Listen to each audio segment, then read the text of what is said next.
Hello and welcome to the mega episode of Beyond the Charts. I am your host Kashish Kapoor, and this is a show where we dive into fascinating charts from the world of finance and the economy, breaking down what's really going on.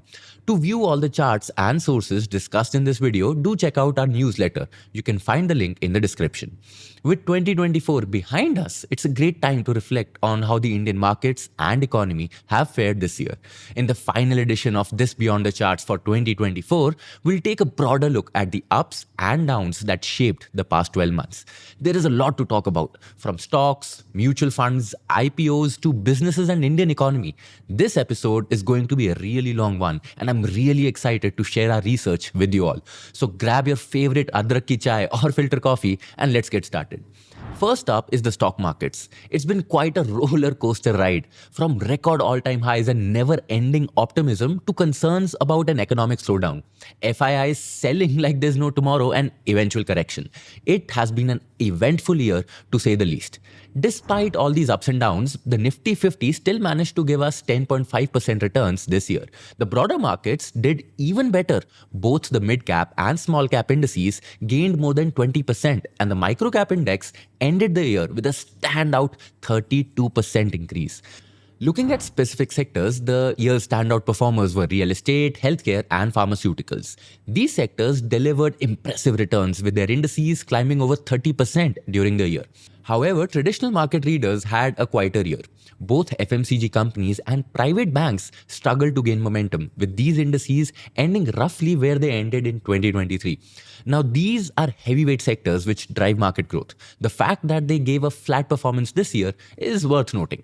Now, within the stock market, let us break down how different factor investment strategies performed in 2024. Factor investing, which focuses on specific stock characteristics, showed varying results this year.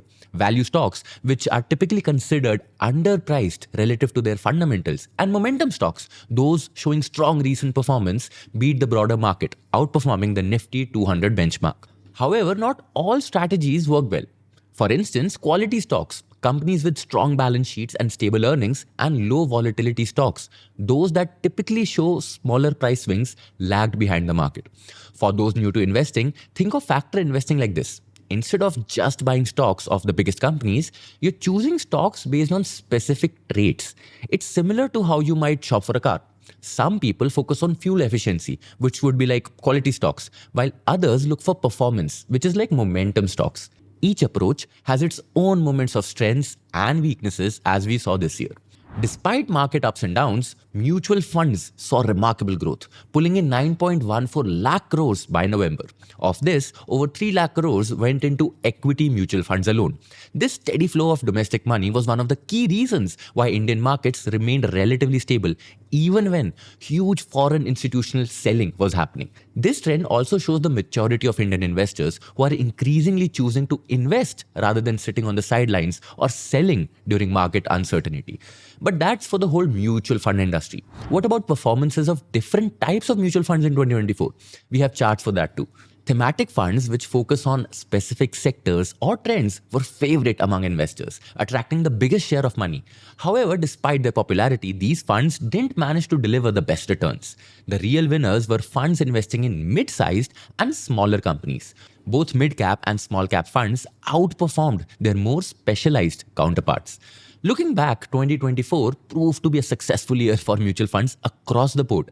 Whether you invested in equity funds for potential growth, debt funds for stability, or hybrid funds for a balanced approach, all three major categories delivered positive returns.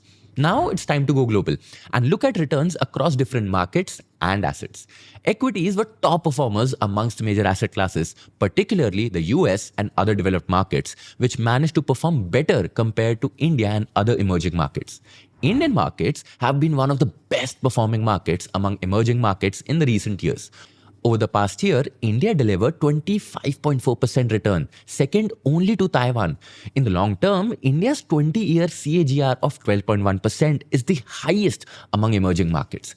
And this performance has definitely helped India boost its reputation on global stage. Let me share two data points to prove my point here. Firstly, India's weightage in the MSCI Emerging Market Index, which tracks the performance of stocks over 20 emerging markets, has seen a significant increase. India's weightage in this index has increased to 19.9% from 8.1% in 2020. That's more than double in just 4 years. At the same time, China's weightage has dropped from a peak of 43% to around 27%. Second, India's share of global market capitalization has also increased, now contributing around 4.3% to the world market cap compared to just 2.2% in 2020. Again, almost doubling within 4 years. Enough with equities. Let's talk about commodities as an asset class for 2024. In the commodities market, most commodity prices cooled down, while those of precious metals like gold and silver surged roughly 27 to 28%. This performance was largely driven by global tensions and rate cuts, which pushed investors towards safer assets. Silver also gained from rising industrial demand in growing sectors like solar panels, electric vehicles, and electronics. The general decline in other commodity prices was actually good news for consumers and businesses as it helped ease inflation pressures. Now let's turn our focus back home and see how Indian businesses fared this year. The July-September quarter was a bit of a letdown for corporate India. We've talked about this a lot in the Daily Brief and it's the Economy Stupid episodes. Many top companies didn't meet their earning expectations, which is worrying, especially since their stock prices are already quite high. And sadly, this isn't a one-off issue. For 6 straight quarters now, earnings growth has been stuck in single digit. Even worse, profit growth has slowed down to just 4.1% in the latest quarter, a big drop from what we saw in September 2023. The persistent slowdown in earnings is particularly noteworthy when you consider how strongly the stock markets have performed. It raises questions about whether current stock prices accurately reflect company performances. When stock prices keep rising but company profits grow slowly, it often means stocks are becoming more and more expensive relative to their actual earnings. Looking deeper at the relationship between company performance and market valuations, the combination of high stock prices and weak earning growth eventually caught up with the markets. After reaching peak levels in October, markets underwent a significant correction. This brought down the PE, that's price to earning ratios, a key measure of how expensive stocks are relative to their earnings across market segments. The Nifty 50's PE ratio, for example, has fallen from above 24 to around 21.8. Even mid, small and micro cap indices have seen their valuations cool off eventually. Let's talk another way to measure the market, the CAPE ratio. Lately, this metric has been on decline for both PSE Sensex and Nifty 500 indices, which seems to reflect how the market is reacting to disappointing earnings we just talked about. Now, if you're wondering what CAPE is, it's like a long-term version of the PE ratio. Think of a regular PE ratio as a quick snapshot of a company's current earnings. It's like checking the weather today. CAPE, on the other hand, looks at earnings over several years, smoothing out the effects of economic ups and downs. It's more like looking at long-term climate trends. This makes CAPE a handy tool to see if the market is overvalued or undervalued from a bigger picture perspective. Speaking of stocks, we'd be missing out if we didn't talk about the primary market. And 2024 has been a record-breaking year for India in terms of public issues. By November, over 301 companies went public, including both the main board and SME segments. Together, they managed to raise a jaw-dropping 1.41 lakh crore rupees. The bigger players took the spotlight, with 75 companies listing on the main exchanges and bringing in massive 1.33 lakh crores. 226 small and medium-sized companies took their first step into public markets through NSE and BSE's SME platforms, raising about 8,400 crores together. Collectively, the top 10 IPOs featuring companies like Hyundai Motors, Swiggy, Vishal Mega Mart, Bajaj Housing Finance and Ola Electric accounted for 88,000 crores of total proceeds. India really stood out in the global IPO market in 2024. Here's something impressive. We led the world in terms of the number of companies going public, and when it came to total money raised, India finished second globally, with only the United States ahead of us. The number of people investing in Indian markets kept growing strong in 2024. By November, there were more than 10.7 crore unique investors registered with NSE. What's even more impressive is that in just the first 9 months of the financial year 2025, there has been addition of more than 1.5 crore more investors. The types of people investing in India are also changing, and where they're coming from tells us an interesting story.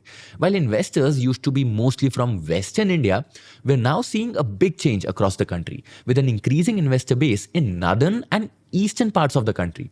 Northern India has seen an impressive rise, with its investor count reaching 3.8 crores, making it even bigger than the western region. This shows that investing is becoming more popular across different parts of the country, not just in traditional financial centers. Not only have we seen regional shifts, but investor demographics by age are also changing. More and more young people are coming to the market. Today, roughly 40% of the investors are under the age of 30 years. That's a huge change from 5 years ago when young investors made up less than 25% of all the investors. Foreign institutional investors have been pulling money out of Indian markets, especially in October and November. During these 2 months, they sold shares worth 1.1 lakh crore rupees, which triggered a market correction. However, looking at the full year, the situation seems less alarming. The net FII outflow in 2024 stands at around 15,000 crores. Domestic institutional investors, that's DII on the other hand, have been doing the opposite. In 2024, they've invested a hefty 4.93 lakh crore rupees in the market. Over the last 5 years, since 2020, there has been a noticeable change in how FIIs and DIIs invest.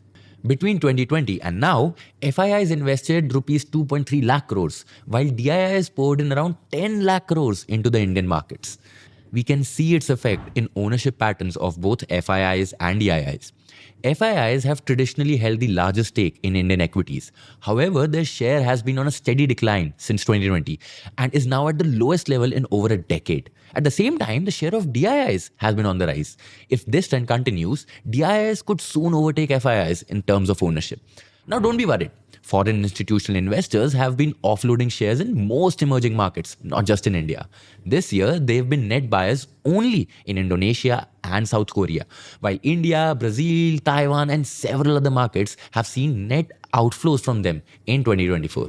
I think we have now covered almost everything related to the stock markets with charts. Now let's turn our attention to the performance of Indian economy starting from the top. India's GDP growth slowed to 5.4% in September quarter, the lowest in the last 7 quarters and well below RBI's projection of 6.7%. This slowdown wasn't entirely unexpected. If you see, several economic indicators had pointed to weaker growth. However, the scale of the dip is very significant. The big reasons were weak performance in agriculture and manufacturing, two critical sectors in our economy. Additionally, government spending cuts, especially in large infrastructure projects, contributed to this overall slowdown. Talking about inflation, inflation remains a pressing issue, putting pressure on household budgets. After easing in early 2024, inflation climbed up again in the second half of the year, mainly due to rising food prices. By November, overall inflation stood at 5.5%, with food prices rising at a sharper rate of 8.2% year on year. Due to higher inflation, RBI has held off cutting interest rates, unlike many other major economies that have started to ease rates. While lowering interest rates could boost growth, with inflation staying high, the RBI is cautious to avoid making situation worse. Moving on, the RBI's Consumer Confidence Survey provides insight into household sentiments regarding the economy, income, job prospects, inflation, and spending. The current situation index, which reflects how people feel about the present state of the economy, dropped from 98 in March to 94 in November. This indicates that fewer people believe job opportunities, incomes, and overall economic conditions have improved compared to the previous year. However, despite short-term concerns, optimism about the future remains strong. Households expect better job opportunities, higher incomes, and improved spending power in the coming year.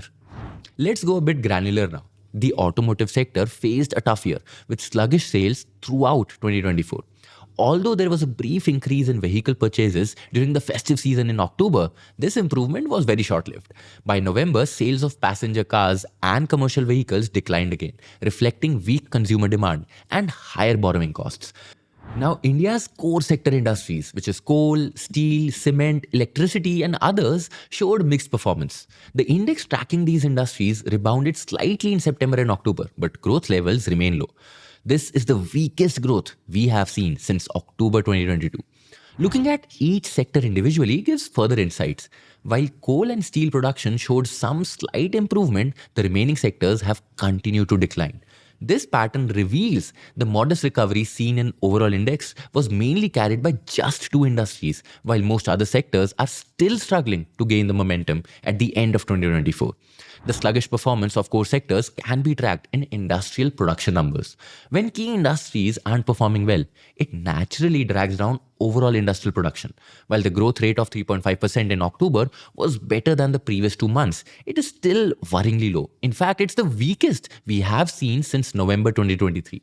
Now, despite some slowdown, India's manufacturing sector has remained resilient. Data from HSBC India Manufacturing PMI showed continued expansion in November, even though the pace of growth has softened. Positive demand trends, especially from international markets, helped manufacturers maintain output levels. However, rising cost of inputs such as cotton, chemical, rubbers pushed up the production prices, limiting the profit margins for many of these firms. On the other hand, India's services sector is also performing surprisingly well. In November, services businesses like transport, finance, and real estate continued to grow strongly. India's services PMI stayed high at 58.4, slightly down from 58.5 in October. A major highlight in all of this data is job creation. The services sector added new jobs at the fastest rate since the survey began in 2005. However, this growth also led to higher costs. Wages and food prices increased, resulting in the steepest price rises in nearly 12 years. Moving on, for the first time in 3 years, GST collection growth slipped to single digits over the last 3 months. Despite the festive season in September, October, and November, collections didn't grow as fast as it was expected. However, e-way bill generation, which tracks good movements, remains strong, growing at 18% year on year. This suggests that while tax collection slowed, trade and transportation of goods and services are still active across the country. Now, to sum it all up. While India's economy continues to grow, the pace has slowed down recently. With some key sectors facing challenges, inflation is also proving to be stubborn, straining household finances and slowing down spending on non-essentials. And that's it from us. Thank you so much for watching this last episode of Beyond the Charts in 2024. If either a small fraction of you stuck till the end, our job is done. Do drop a comment below to let us know which of these data points you didn't know about 2024. We read every comment of yours and get really excited to hear from you in our comment section. If you know someone who would appreciate knowing about everything that happened with the Indian markets, stocks, businesses, and economy in 2024, do not hesitate to share this video with them. This was Kashish Kapoor signing off, wishing you a very happy new year. See you in the next edition.